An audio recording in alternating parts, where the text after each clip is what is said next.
I am Anil Kumar. Welcome to my series on trigonometry. We have learned trigonometric equations and trigonometric identities. We have also done few test practice questions. Here is a part of final exam practice. We have 3 questions in this particular practice. I hope they will help you to prepare for your own test. These questions have been properly selected so that you can actually understand the topic in general. Question number 1 here is given 2 sin x cos y plus 3 cos x sin y equals to 4 sin x sin y minus 5 cos x cos y. Express tan x in terms of tan y. Question number 2 is solve sin 2x minus cos 90 degrees plus 2x equals to square root of 3 where x is between minus 180 degrees to plus 180 degrees.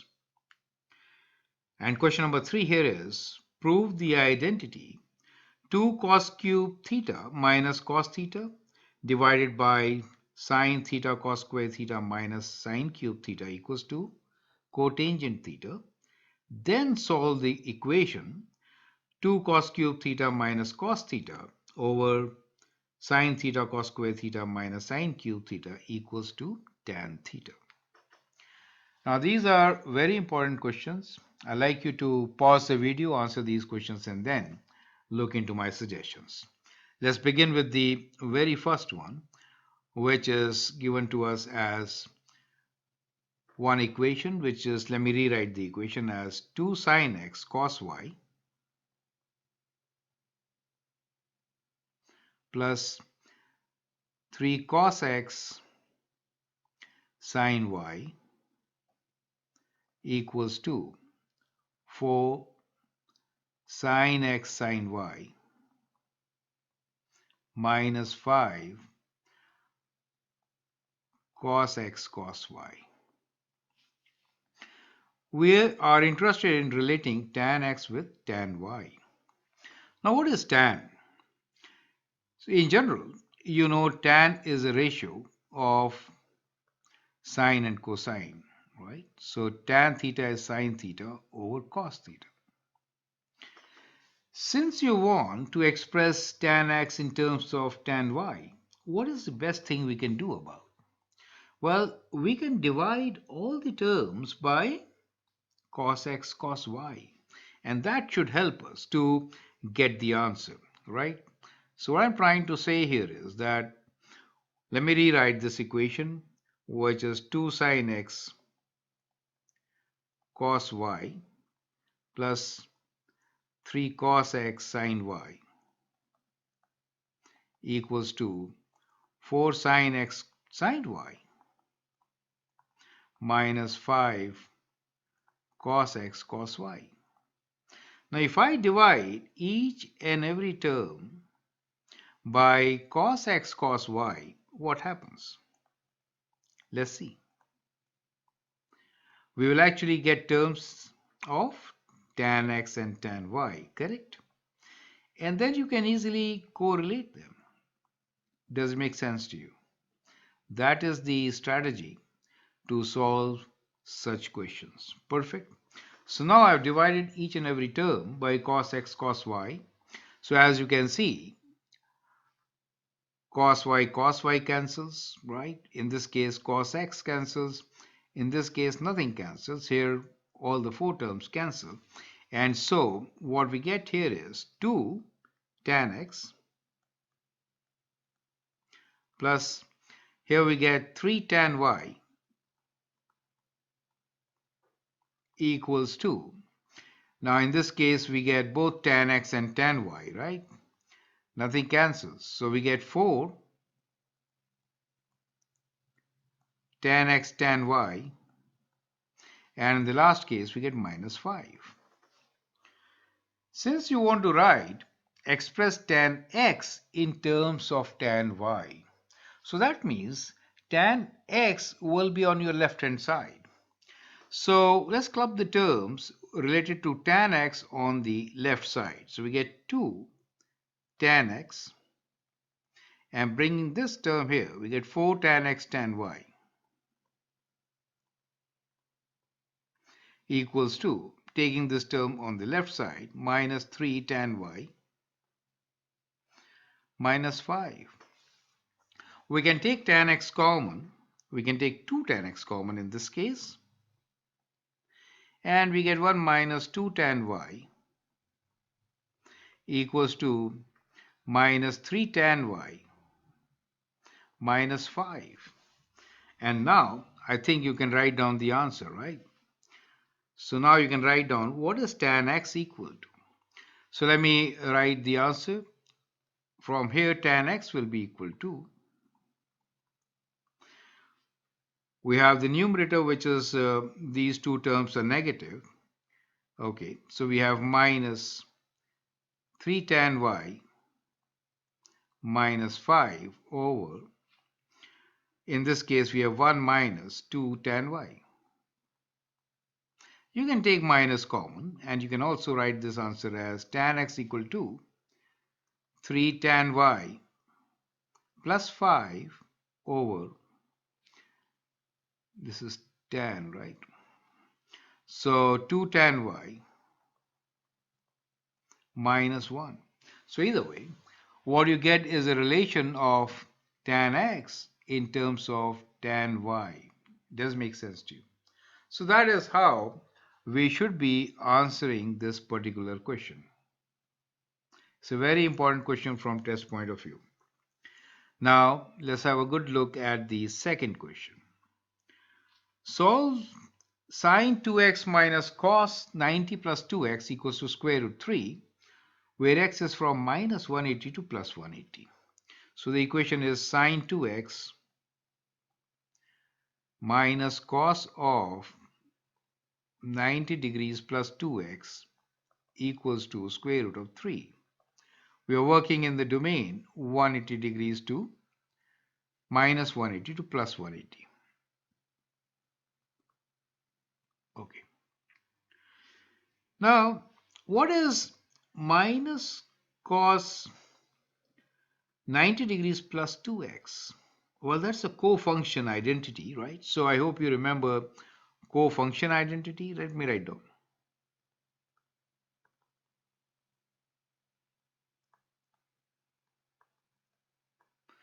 Now, when I say it is cos of 90 plus 2x, it means that we are in the quadrant 2, right? In quadrant 2, cosine is negative. So you can apply the cos rule. So this term is actually negative. So this term is negative for us. So what should it become? So we can now write this as sine 2x, co-function identity, minus sine, right? So sine changes. So it becomes plus sine 2x equals to square root of 3. Does make sense to you, right? So cos 90 plus theta is minus sine theta. So let's write down here. Cos 90 degrees plus theta is minus sine theta. So in this case, theta is 2x. So we'll write plus 2x, correct? Combining these two terms, we get 2 sine 2x equals to square root of 3. Sine 2x is square root of 3 over 2. Now we are working with 2x, and therefore we need to modify our domain. So it will be from minus 360 to plus 360, correct? That is going to be the domain. Now what are the possible solutions? We're looking for a positive answer. Sine is positive in quadrant 1 and in quadrant 2. Somewhere like this, correct? Square root 3 over 2. Does that remind you of something? Well, definitely special triangle, 30, 60, 90, right? So it is 1, 2, square root 3. Sine, opposite side, angle is 60 degrees. So the acute angle here is 60 degrees. And the other angle is 180 minus 60, which is 120 degrees. So from here, we can write down possible solutions for 2x. So we can say, well, 2x is equal to, definitely we're looking for 60 degrees and 120 degrees. However, the domain has been extended. So we can add 360 to these and get more solutions. So as far as plus 360 is concerned, that will bring us above. So we can do minus 360, right? So we could go in this fashion. So if I do minus 360 from 60, I get minus 300, and minus 360 from here will give us what? So 240, right? So that'd be minus 240. So we get these two angles, which are minus 300 is this one, correct? 60 less than 360. And the other one is 180 plus 60, which is 240. So you can see either way. So those are the possible values for 2x. Now, what is x equals to? Let's divide them by 2. So we get 30 degrees, 60 degrees, minus 150 degrees, and minus 120 degrees. As you can see, all these angles are within the given domain of minus 360 to 360. You do expect four answers in this since we're talking about 2x, right? So there are two waves in a period of 360. So we are expecting four answers. So these are the four solutions for the given equation. Now let's take a challenge question here, which is question number 3. Prove the identity 2 cos cube theta minus cos theta divided by sine theta cos square theta minus sine cube theta equals to cotangent theta. Then solve the equation, the same left hand side equals to tan theta, right? So this is very typical of Cambridge International Examination, where one part of the equation is to prove and then you can use that to solve your equation. Now, in many of the test papers, this kind of a hint is not given to you. You are directly given the equation to solve and becomes very difficult. Now, here, fortunately, we have steps to do or solve the question. So, part 1, let me say A, is to prove the identity. Once we have proven the identity, we can solve the equation. Now, in case you can't prove the identity at times, you could always use the result and then solve it, right? You could do that. At least you'll get full marks for the second part, and that's a good tip. Okay, so let's start with 3a. Try to prove this. We have 2 cos cube theta minus cos theta over sine theta cos square theta minus sine cube theta. So whenever you're trying to prove the identity, it's a good idea to start from one side. So let's say we start with left hand side and we'll figure out the simplified version of this and equate it to the right hand side. So let's do that. So we begin with left hand side, and here I can take cos theta as a common factor. So we get cos theta in the numerator. We get 2 cos square theta minus 1, and in the denominator we can take sine theta. So we have sine theta cos square theta minus sine square theta. Now how does that help? Not really. But what we can do here is we can further simplify the numerator. So we could write this as cos theta 2 cos square theta minus 1 can be written as cos square theta plus sine square theta. Do you see that? That is very critical. So this is a critical step in this particular proof. So if you get to this step, you will get the right solution. Otherwise, it's kind of difficult. Okay. So now we have cos theta times 2 cos square theta minus cos square theta is cos square theta minus sine square theta. Correct? Divided by sine theta times cos square theta minus sine square theta. See how? By writing 1 as sine square theta plus cos square theta, we could actually get our solution. Now what do you get? Well, these common factors cancel and you get cos theta over sine theta, which is definitely equals to cotangent theta, and that is your right hand side. So we have shown that the left hand side is indeed equal to the right hand side. So this is an identity which have been proven. Now we can use this identity to solve the equation. Let us see how to do that part. So we know that the identity is true. So we have done this part. Now here we need to solve the equation, which is 2 cos cube theta minus cos theta over sine theta cos square theta minus sine cube theta equals to tan theta. But we know that the left hand side is cotangent theta. So we can write cot theta equals to tan theta. Now we can solve this equation. Cot theta is a reciprocal of tan theta, right? So we can write this as 1 equals to tan theta times 1 over cot theta, which is equal to what? That is tan square theta, right? So we get 1 equals to tan square theta, and so we have tan theta equals to plus minus square root of 1. And that means that we have plus minus 1 as our answer. So we could have this value as either plus 1 or we could have this as minus 1, right? So we have 1 equals to tan square theta.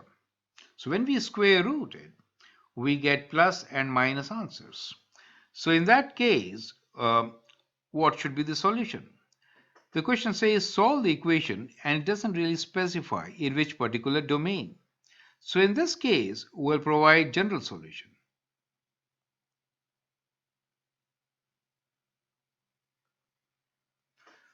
Clear? So that is the whole idea. So we'll provide general solution in this particular case. We basically want to say cot theta is equals to tan theta, right? So that is possible for 45 degrees as the related acute angle and in all the four quadrants. So we have four solutions in this particular case where the acute angle for us is 45 degrees. Now in the second quadrant, both are negative, so that makes sense, correct? That makes sense. So we could actually get all those answers. Now how do we write general solution for this? So theta is equals to 45 degrees plus what? Well, every 90 degrees multiple. So we can say plus 90 degrees n, where n belongs to integers. So that could be a general solution for the given equation. So I hope you have understood how to write a general solution for a given equation. So in this way, you could actually solve it. So with that, we come to an end of our video where we have seen these three questions. These are very important questions from test point of view. In the very first one, we have applied the strategy of dividing by cosine x and cosine y to get terms in tan x and tan y. Then rearrange the equation to relate tan x with tan y. Now sometimes we could flip this position. We could say express tan y in terms of tan x. In question number 2, we have used the co-function identity in writing cos of 90 plus 2x as minus sine 2x. Now you could do a mistake here sometimes. It is not 90 minus 2x, it is 90 plus 2x. You are in quadrant 2. So take care about that. Now the third question is very tricky. Now if you are asked directly to answer this particular question, it might be very difficult. So in any case, you have to simplify the left hand side so that you could equate the two and get your solution. I hope that makes sense. Feel free to write your comment, share your views, and if you like and subscribe to my videos, that'd be great. Thanks for your time and all the best.